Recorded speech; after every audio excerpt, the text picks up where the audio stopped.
할렐루야. 네. 오늘도 하나님의 말씀이 충만하고 은혜가 충만한 그런 하루가 되시기를 소원하고 축복합니다. 네. 오늘 성경 봉독하시면서 수고 참 많으셨는데요. 네. 이 민수기는 이스라엘 자손이 애굽에서 나온 지 13개월이 지난 그때의 시내 광야에서 시작이 됩니다.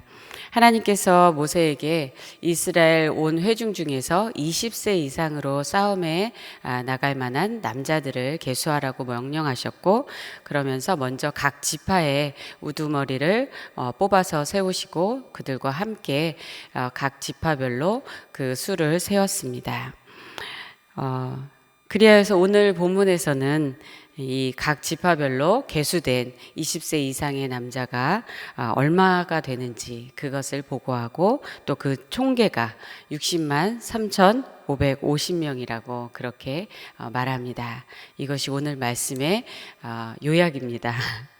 그러면 이 본문 말씀을 통해서 우리는 오늘도 하나님이 어떤 분이신지를 더 알기 원하며, 이스라엘을 인도하신 그 하나님께서 우리 삶 가운데도 어떻게 함께 하시는지 나눠보기 원합니다. 첫 번째, 하나님은 약속을 이루시는 신실한 하나님이십니다. 오늘 말씀에서 20세 이상의 남자가 약 60만 명이 넘었는데요. 그렇다면 출애굽한 이스라엘 민족은 남녀노소를 다 합치면 약 200만에서 250만 명 정도 될 거라고 우리는 추정하죠. 그러면 처음 애굽에 있었던 이스라엘의 그 수가 얼마나 되었습니까? 네, 70명. 네, 우리 권사님들 너무 잘 아시는데요. 그렇죠. 출애굽기 1장 5절 말씀에 의하면 애굽에 들어가 요셉의 자손이 약 70명이었는데, 이 애굽에 있는 그 자손들이 430년 동안 그렇게 번성하였던 것입니다. 이러한 이스라엘 백성의 번성은 하나님께서 아브라함에게 말씀하셨던 그 약속의 성취요 축복입니다. 창세기 12장, 13장, 15장에 계속해서 보면 하나님께서 아브라함을 부르시고 아브라함을 축복하시면서 너로 큰 민족을 이루고 또한 내 후손이 하늘의 별과 같이 바다의 모래같이 그렇게 많이 될 것이며, 또 내가 복이 될 것이다 라고 말씀하셨죠. 그리고 또 눈을 들어서 그 땅을 보라고 하시면서 내 눈에 보이는 이 땅을 하나님께서 그 자손에게 선물로 주시겠다고 약속하셨습니다. 하나님께서는 바로 아브라함에게 말씀하신 그 자손의 번성에 대한 약속을 이루어 주셨습니다. 그리고 땅에 대한 그 약속을 이루어 주시기 위해서 가나안 땅으로 인도하고 계십니다. 하나님은 이렇게 말씀하신 것을 이루시는 신실하신 하나님이신 줄 믿습니다. 그런데 우리가 여기서 생각해 볼 것은, 약속이 이루어지는데 과정이 있고 시간이 걸린다는 것입니다. 아브라함이 하나님의 약속을 받은 때로부터 첫 번째 자손인 바로 이삭을 얻기까지 얼마의 시간이 걸렸죠? 네, 25년. 그렇죠? 네. 그리고 그렇다면 아브라함의 후손인 이스라엘 백성이 지금 200만 명으로 이렇게 번성하는 데는 얼마의 시간이 걸렸습니까? 네. 그 430년은 이제 애굽에서 있었던 시간이고요. 이제 아브라함을 하나님께서 부르셔서 약속을 주시고, 이제 아브라함의 후손인 아브라함, 이삭, 야곱, 그러한 시기를 다 계산하여서 지금 출애굽까지를 계산하면 약 650년에서 700년의 시간이 걸렸습니다. 이렇게 생명이 태어나고 또 자라고, 그리고 또 다시 그 자손을 낳는 데는 시간이 필요합니다. 사람을 한꺼번에 이렇게 사람은 뻥튀기 할 수가 없지 않습니까? 그러므로 오늘 말씀에서 계수한 이 한 사람 한 사람은 바로 하나님의 약속이 이루어진 그 증거입니다. 자손 한 명으로부터 가문이 이루어지고 또 지파가 이루어지고 그리고 이스라엘 민족이 이루어지는 그 모든 시간들 가운데 바로 하나님께서 신실하게 약속을 이루어가고 계셨던 것입니다. 이것을 볼 때 우리는 하나님의 약속이 이루어지는 그 시간을 얼마나 잘 기다리는지 생각해 보게 되는데요. 여러분은 잘 기다리시나요? 네. 히브리서 6장 14절 말씀에 이르시되 내가 반드시 너에게 복주고 복주며 너를 번성하게 하고 번성하게 하리라 하셨더니 그가 이같이 오래 참아 약속을 받았느니라. 우리도 아브라함처럼 이렇게 오래 참아서 약속을 받기 원합니다. 하지만 축복의 약속은 좋지만 오래 참는 것은 참으로 힘든 것 같습니다. 이 오래 참음은 그런데 우리의 의지로 그렇게 참아서 기다려야지 이렇게 하는 것이 아니라 그렇게 하면 너무 힘들죠. 그것이 아니라 바로 이 신실하신 그 하나님의 성품을 의지하여서 그분을 바라보며 그분을 믿는 믿음으로 기다리는 것인 줄 믿습니다. 그러므로 이 기다림에는 소망이 있습니다. 우리는 그러므로 하나님의 약속이 얼마나 빨리 그렇게 이루어지는데 우리의 초점을 맞추는 것이 아니라 신실하신 하나님, 그분을 바라보는데 우리의 초점을 두기를 원합니다. 또한 생각해 보게 되는 것은 환경이 어렵거나 문제가 있다고 하나님의 약속이 이루어지지 않는 게 아니라는 겁니다.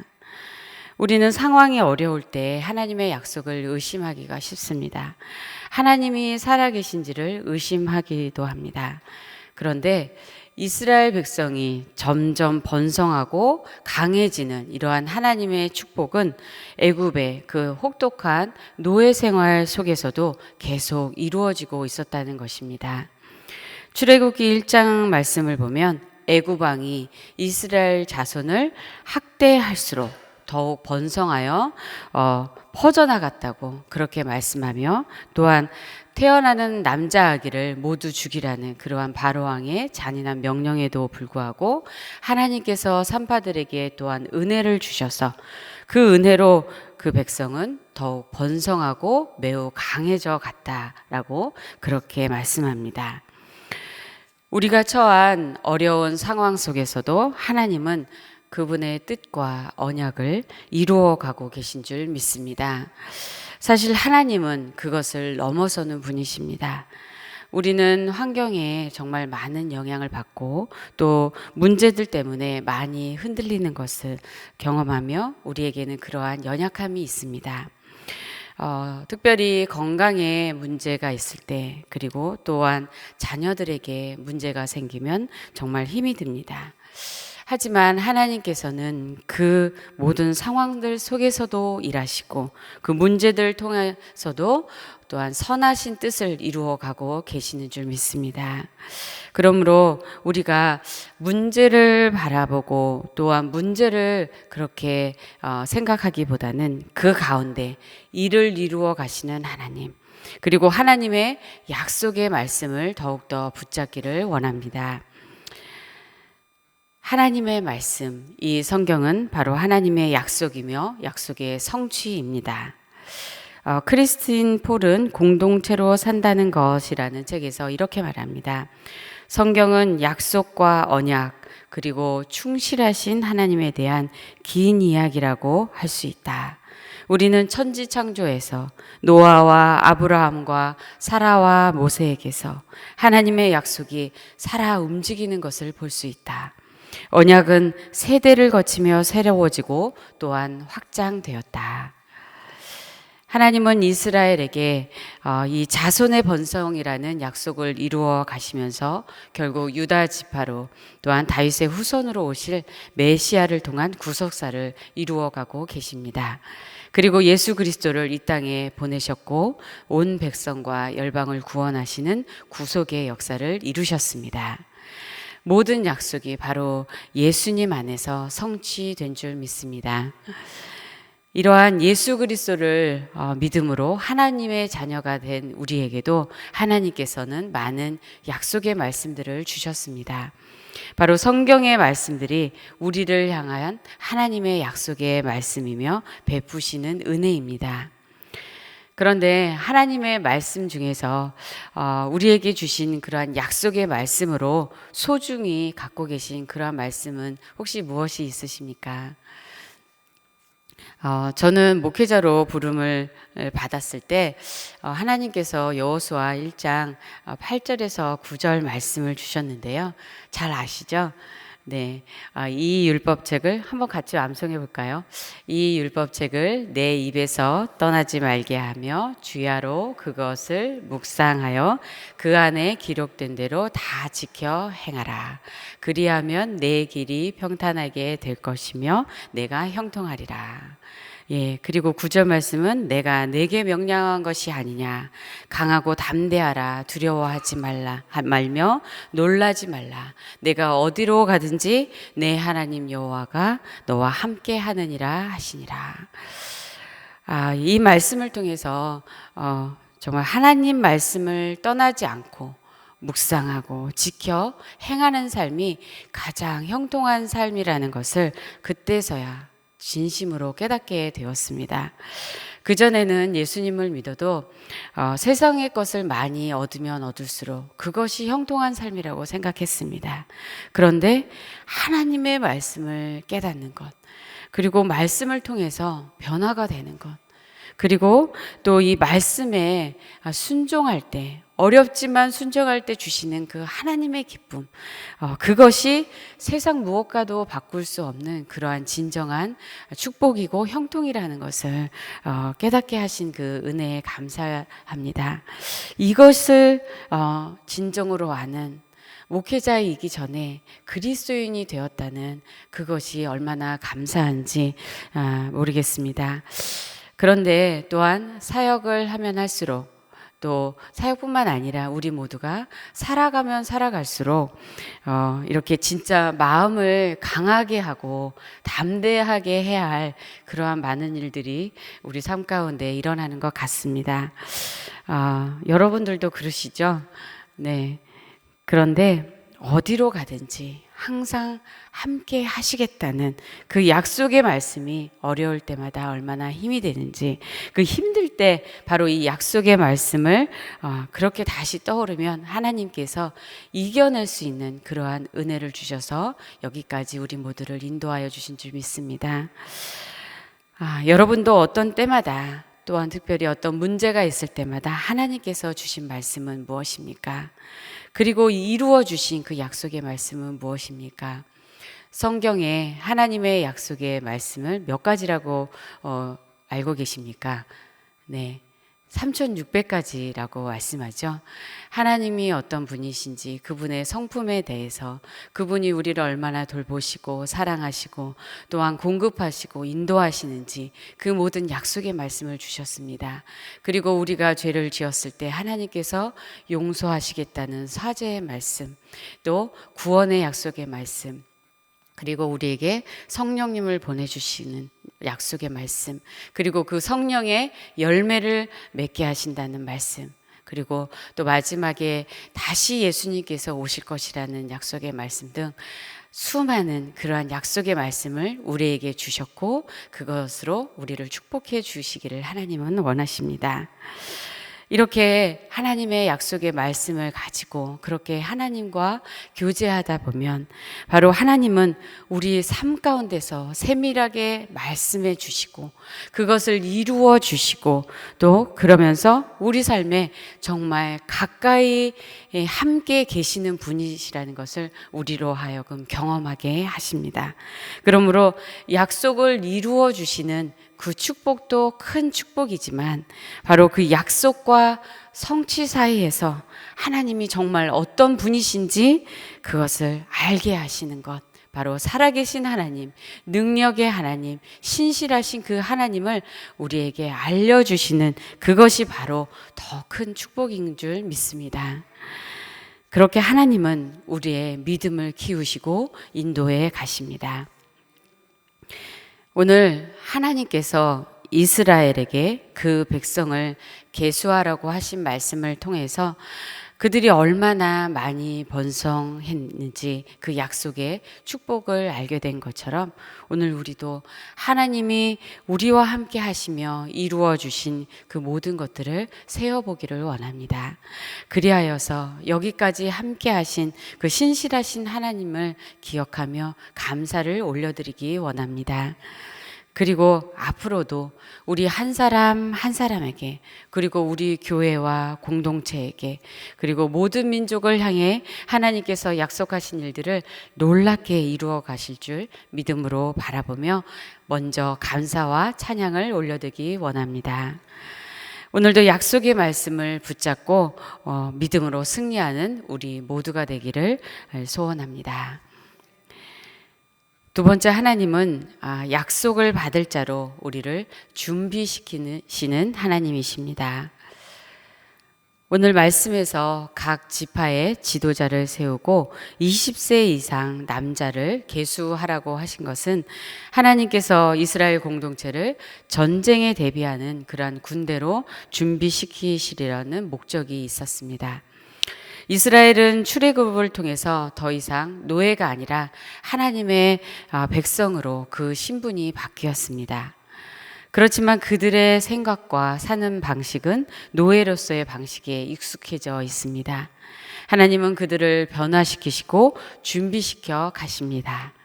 그것은 약속하신 땅을 기업으로 받을 자가 되게 하기 위해서입니다. 히브리서 6장 12절 말씀에 게으르지 아니하고 믿음과 오래 참음으로 말미암아 약속들을 기업으로 받는 자들을 본받는 자 되게 하려는 것이니라. 하나님은 먼저 이스라엘 백성의 지도자로 모세를 준비시키셨습니다. 모세는 광야에서 하나님의 부르심을 받았고 하나님께 순종하여 이스라엘의 출애굽을 인도하였고 또 광야길을 인도하는 그 사명을 받았습니다. 그러면 하나님은 이제 이 시내 광야에서 머무는 11개월 동안 이스라엘을 어떻게 준비시켜 주셨습니까? 먼저는 하나님과 언약을 맺음으로 언약 공동체로 세워주셨습니다.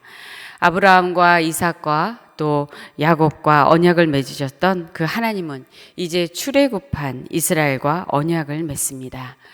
출애굽기 19장 5, 6절 말씀을 보면 세계가 다 내게 속하였나니 너희가 내 말을 잘 듣고 내 언약을 지키면 너희는 모든 민족 중에서 내 소유가 되겠고 너희가 내게 대하여 제사장 나라가 되며 거룩한 백성이 되리라.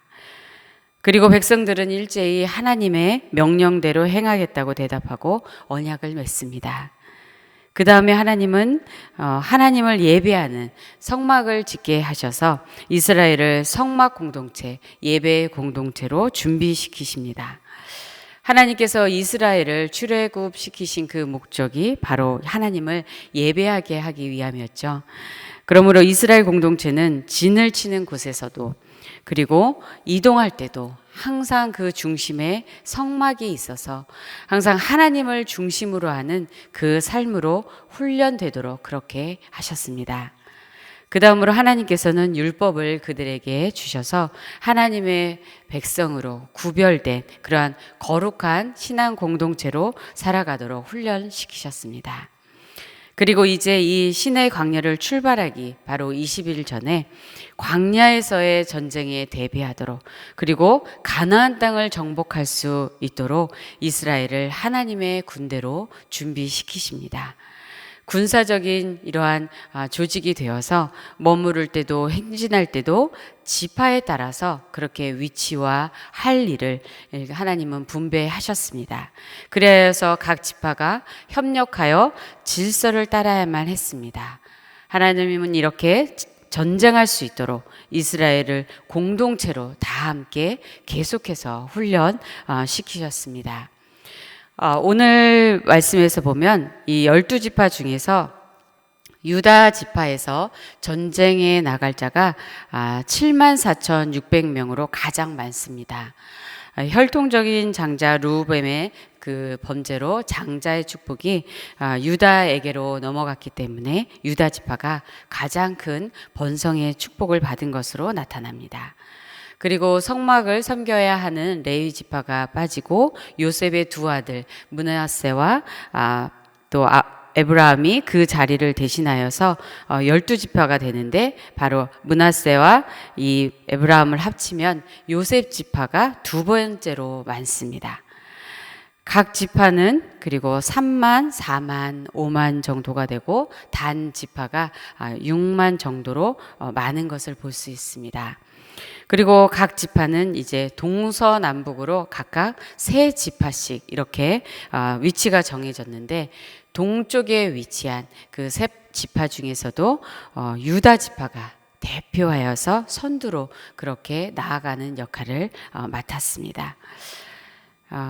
하나님이 약속하신 이 기업의 축복을 받기 위해서는 우리도 준비되어야 하는 부분들이 있습니다. 전쟁은 결국 하나님이 도우셔서 승리하게 하시지만 전쟁터에는 우리가 나가서 싸워야 하는 것입니다. 그러기 위해서 훈련이 필요한 것이죠. 그런데 그 훈련 과정에도 사실은 하나님께서 은혜를 주십니다. 그래서 하나님은 우리를 은혜로 변화시켜 주시고 준비시켜 가시면서 그 약속의 축복을 받게 하시는 것인 줄 믿습니다. 사실 이스라엘이 출애굽하였을 때 어떤 모습이었습니까? 출애굽기 12장 38, 39절 말씀을 보면 수많은 잡족과 양과 소와 심이 많은 가축이 그들과 함께 하였으며 그들이 애굽으로부터 가지고 나온 발효되지 못한 반죽으로 무교병을 구웠으니 이는 그들이 애굽에서 쫓겨남으로 지체할 수 없었음이며 아무 양식도 준비하지 못하였음이었더라. 정말 막 쫓겨나온 그런 피난민 같은 모습이죠. 그런데 바로 하나님은 이 출애굽기 12장에서 그 41절에서 그들을 이미 하나님의 군대라고 그렇게 말씀하셨다는 겁니다. 하나님의 관점으로 볼 때 하나님의 군대인 것입니다. 하나님이 그렇게 만들어 가실 것이기 때문입니다. 우리도 우리를 하나님의 관점으로 보기를 원합니다.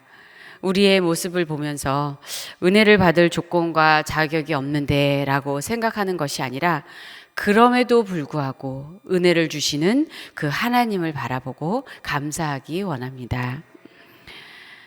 그러면 지금 여러분에게 또한 저에게 하나님이 원하시는 준비는 무엇이 있을까요? 어떤 훈련을 우리에게 원하실까요? 이스라엘 백성을 하나님의 언약 공동체로, 또 예배 공동체로, 거룩한 신앙 공동체로, 그리고 군대로 준비시켜 주신 것처럼 우리도 하나님과 영원한 그 언약의 관계 속에 있음을 기억하고, 또한 하나님을 향한 그 예배가 우리 삶의 중심이 되고, 그리고 하나님의 자녀로 말씀에 철저히 순종하는 그러한 구별된 삶을 살며, 또한 영적 전쟁에서 승리하도록 깨어있는 군사로서의 삶을 살아가는 것이 우리에게 필요한 것입니다. 그런데 이를 위해서는 우리에게 계속적인 훈련이 필요하다는 겁니다. 교회의 여러 양육과 훈련의 과정이 처음에는 힘든 것 같지만, 일단 과정에 들어가면 거기에서 성장하면서 하나님께 큰 은혜를 받는 것을 우리는 간증을 통해서 많이 듣게 되는데요. 정말 말씀을 통해서 삶이 하나하나 점검이 되면서 어떤 변화가 필요한지 우리는 알게 되고, 하나님께서 그렇게 변화시켜 주시는 은혜를 주십니다. 그리고 이번에 신임 임직 훈련도 지난 주일에 마쳤는데요. 하나님께서 직분을 허락해 주심에 감사하면서 두렵고 또 떨리는 마음을 가지게 되고, 직분을 주시는 것이 섬김을 위한 것이니 더욱 준비되기를 그렇게 또 원할 뿐만 아니라, 그 직분에 맞는 삶을 살아가는 것, 그것이 가장 중요하다는 것을 또한 기억하며 계속 그 초심으로 살아가기를 다짐하는 그런 시간이 되었습니다.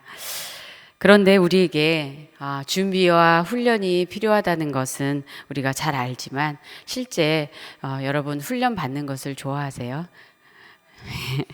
사실 좀 힘들죠. 예. 그리고 어떤 분은 그래서 아카데미에 성경 암송만 없으면 들어가겠다고 그렇게 저에게 약간 협박 아닌 식으로 말씀하시는 그런 분도 계셨는데요. 그런데 그건 누구나 다 힘든다는 거 여러분 아시죠? 저희 목회자들도 힘듭니다. 그래서 계속해서 암송하고 그러다가 어느 날 예배 시간에 좀 많이 틀리면 또 그 좀 담임 목사님께 혼도 나고 그러다가 다시 그래서 또 열심히 하게 되고 이런 훈련이 계속해서 필요한 것이죠. 변화하고 사실 성장해 갈수록 우리는 우리를 향한 하나님의 뜻이 무엇인지 그렇게 깨닫는 은혜를 구할 뿐만 아니라 하나님께서 그분의 뜻을 이루어 가시는데 우리가 쓰임 받도록 그렇게 준비되기를 원합니다. 그렇게 되기 위해서는 우리 중심적이고 이기적인 삶을 내려놓고 정말 하나님 말씀에 순종하는 그러한 훈련이 계속되어야 하는 줄 믿습니다. 하나님은 우리를 만들어 가십니다. 하나님의 관점으로 우리를 보시면서 모든 훈련의 과정 속에서 그리고 우리 삶에서 일어나는 그 모든 일들을 통해서 우리를 아름답게 만들어 가고 계시는 줄 믿습니다. 그러므로 우리가 어떤 일을 겪느냐 보다 중요한 것은 그것을 통해서 어떠한 사람이 되어져 가느냐일 것입니다. 비록 어렵고 힘든 문제들을 겪지만 그것을 통해서 하나님은 우리를 더 성숙한 사람, 더 인내하는 사람, 더 믿음의 사람이 되게 하시는 줄 믿습니다. 하나님은 은혜 안에서 우리가 그 은혜 안에서 준비되고 훈련되어져서 하나님의 약속을 축복을 받고 누리는 자가 되기를 소원합니다. 그리고 그 받은 축복으로 하나님께 모두 영광 돌리고 하나님 나라 확장을 위해서 더욱 쓰임받는 우리 모두가 되기를 소원합니다. 세 번째, 하나님은 약속을 향해 가도록 인도하시는 하나님이십니다. 시내 광야에서 하나님의 군대로 이스라엘을 준비시키신 하나님은 또한 약속의 땅을 향해 가도록 인도하시는 하나님이십니다. 머무르는 것도 가는 것도 하나님의 인도하심을 따라 가는 것입니다. 하나님은 이곳에서 준비시키시고 또한 이제 실전에 임하게 하십니다. 오늘 본문 내용을 보면서 이렇게 군대 조직을 이룬 후에 이제 곧 떠날 이스라엘의 그 모습도 함께 생각하게 되었는데요. 민수기 10장 11절을 보면 이제 둘째 해 둘째 달 20일에 드디어 이스라엘이 그 모든 준비를 마치고 시내 광야를 출발해서 가나안 땅을 향해 가게 하십니다. 그런데 바로 얼마 안 가서 3일 길을 갔을 때 백성들이 하나님을 향해 악한 말로 원망하여서 바로 하나님이 그 다베라에서 불로 심판하시는 안타까운 모습을 봅니다. 또한 우리가 잘 알다시피 민수기에 나오는 이스라엘은 광야에서 정말 여러 번의 실패와 결정적인 잘못을 범합니다. 그렇다고 이 시내 광야에서의 준비가 필요 없다는 것은 아닙니다. 그만큼 아무것도 없는 그 광야의 길을 간다는 것이 힘들고 어려운 것입니다. 또한 눈에 보이는 환경을 넘어서 하나님만을 온전히 그렇게 믿고 말씀에 순종하며 따라간다는 것이 어려운 것 같습니다. 우리도 삶이 힘들어 때때로 불평하고 또 하나님께 온전히 순종하지 못할 때가 있는데 그래서 이스라엘을 비난할 그렇게 입장도 못 되는 것 같습니다. 이스라엘 백성은 광야에서 하루하루 내딛는 것이 힘들고 또한 같은 생활을 반복하는 것 같았을 것입니다. 가도 똑같은 그 광야 속에서 방황하는 것 같았을 것입니다. 무의미한 반복은 방황입니다.